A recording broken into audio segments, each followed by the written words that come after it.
বর্তমান যৌন জীবনের একটা কমন সমস্যা হচ্ছে দ্রুত বীর্যপাত এবং এটি কি কারণে হচ্ছে, সবথেকে কমন কি কি সমস্যা বা পরিবেশের কারণে আপনার ভেতরে এমন হতে পারে এবং চিকিৎসা নেওয়ার পরও এই সমস্যার সমাধান কেন হচ্ছে না, এই বিষয় নিয়ে আজকে আমাদের ভিডিও।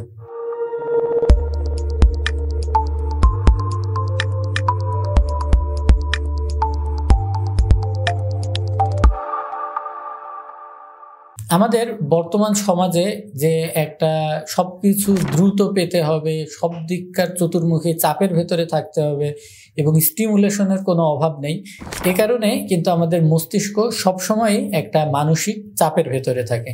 এবং শুধুমাত্র মানসিক নয়, আপনার যদি কোনো রকম শারীরিক ঘাটতি অথবা শারীরিক কোনো রোগ ব্যাধি থাকে, তারও কিন্তু প্রভাব আপনার এই দ্রুত বীর্যপাতের সমস্যার ভেতরে আসতে পারে। তো এই কারণে আমাদের চিকিৎসা ক্ষেত্রে আমরা সর্বপ্রথম যে বিষয়টি দেখি সেটা হচ্ছে আপনি কোনো রকম অ্যাংজাইটি, নিউরোসিস এই জাতীয় সমস্যার ভেতরে আছেন কিনা, অথবা আপনার ভেতরে বিষণ্ণতার কোনো রকম লক্ষণ দেখা দিচ্ছে কিনা। যদি এই বিষয়গুলো থেকে আপনি মুক্ত থাকেন, আপনার ভেতরে কোনো রকম ক্যারিয়ার রিলেটেড চাপ বা কোনো রকম টাকা পয়সার সমস্যা অথবা অন্য কোনো জমি জাতির ভেজাল এগুলো না থাকে, সেক্ষেত্রে আপনার কারণটি হতে পারে আপনার স্ত্রীর সঙ্গে আপনার খুব ভালো রকমের একটা ছন্দের জীবন না থাকা। এই ছন্দের পতন হতে পারে বিভিন্ন রকম সাংসারিক কার্যক্রমের জন্যে, হতে পারে সেটা আপনার বাচ্চা কাচ্চার কোনো রকম কান্নাকাটি অথবা তাদের কোনো আচার ব্যবহার নিয়ে, অথবা হতে পারে আপনার বাসার ভেতরে থাকা বাহিরের কোনো মেহমানের কারণে।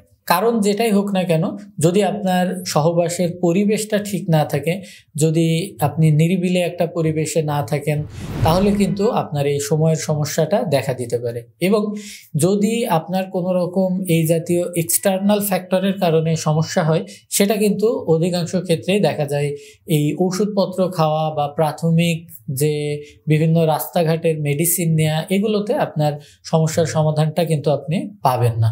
এবং আরেকটি যে বিষয়ের কথা আমি বলতে চাচ্ছিলাম সেটা হচ্ছে, আমরা যদি দেখা যায় বিভিন্ন রকম উত্তেজনামূলক ছবি অথবা ব্লু ফিল্ম দেখে চিন্তা করি যে আজকে আমি 30 মিনিট করতে চাই বা 20 মিনিট করতে চাই, এই একটা আকাঙ্ক্ষাও কিন্তু আমার মনের ভেতরে একটা চাপের সৃষ্টি করতে পারে। তো এটা কিন্তু আমাদেরকে সময় বৃদ্ধির চাইতে সময় কমিয়ে আনার দিকে বেশি ঠেলে দেয়।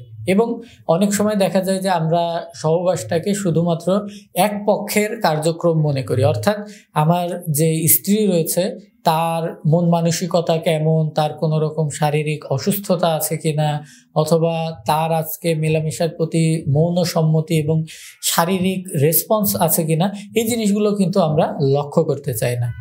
অনেক সময় দেখা যায় নিজেদের যে জীবনের ব্যস্ততা এবং ক্লান্তি থাকে, এই ক্লান্তিগুলোকে পুরোপুরি রূপে কাটিয়ে না উঠেই আমরা কিন্তু সহবাসের দিকে এগিয়ে যেতে চাই।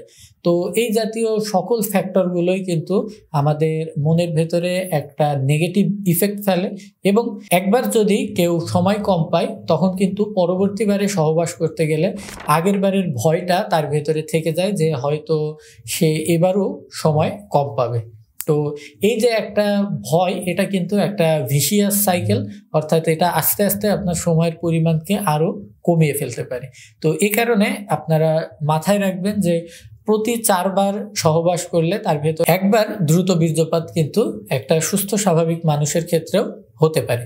এটাকে আপনারা কখনোই কোনো রোগ হিসেবে মনে করবেন না এবং এটাতে মনের ভেতরে কোনো ভয় আনবেন না। এবং কখনোই মনে করবেন না যে আপনার স্ত্রী আজকে দ্রুত বীর্যপাতের কারণে আপনাকে ছোট চোখে দেখবে বা হেয় চোখে দেখবে। এটা নিয়ে আপনি আপনার স্ত্রীর সঙ্গে আলোচনা করবেন, তাকে জানিয়ে রাখবেন যে 4 বারে একবার দ্রুত বীর্যপাত হওয়াটা এটা মেডিকেল সায়েন্স অনুযায়ীও সম্পূর্ণরূপে নর্মাল। কখনোই এমন মনে করবেন না যে আপনার নিজের শরীরের উপরেই আপনার নিজের কোনো কন্ট্রোল নেই, তো আপনি আপনার স্ত্রীকে, আপনার পরিবার পরিজনকে কিভাবে কন্ট্রোল করবেন। আপনার শরীরের উপরে আপনার কন্ট্রোল অবশ্যই আছে। যদি কন্ট্রোল হারিয়ে যায়, এটার সহায়তা করার জন্য আমরা যৌন চিকিৎসকরা আপনাদের পাশে সবসময়ই আছি। আল্লাহ হাফেজ।